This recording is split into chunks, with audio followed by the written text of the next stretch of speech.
అనంతపురం జిల్లాలో ఉపాధి హామీ పథకం నిధుల కింద 213 కోట్లతో జల సంరక్షణ పనులు చేపట్టినట్లు ఎమ్మెల్యే కాలువ శ్రీనివాసులు తెలిపారు. ప్రధాని మోదీ నిర్వహించిన మన్ కీ బాత్ కార్యక్రమంలో రాయదుర్గం నగరాన్ని ప్రశంసించడం గర్వకారణమని అన్నారు.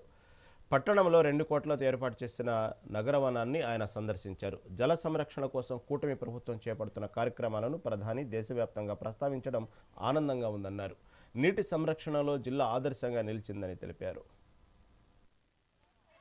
రాయదుర్గంలో జల సంరక్షణకు చేపడుతున్న కార్యక్రమాలను వివరిస్తూ అనంతపురం జిల్లా నీటి సంరక్షణలో ఆదర్శంగా నిలిచిందని ప్రశంసించడం మనందరికీ గర్వకారణం.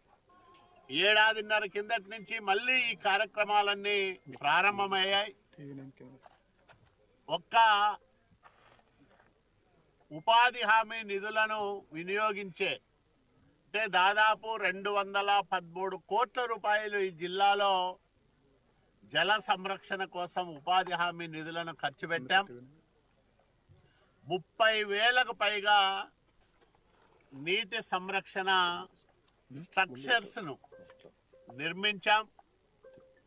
దాని ద్వారా ఈరోజు జిల్లాలో 10.56 మీటర్ల లోతులో భూగర్భ జలం లభ్యమయ్యే పరిస్థితి వచ్చింది.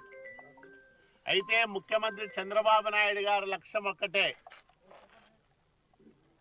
వర్షాకాలంలో 5 మీటర్ల లోతులోనే నీరుండాలా, ఎండాకాలం అయితే 8 మీటర్ల లోతులోనే నీరు లభ్యం కావాలనే ఆయన ఆశయానికి అనుగుణంగా భవిష్యత్తులో మరిన్ని కార్యక్రమాలు చేస్తామని మనవి చేస్తా ఉన్నాం.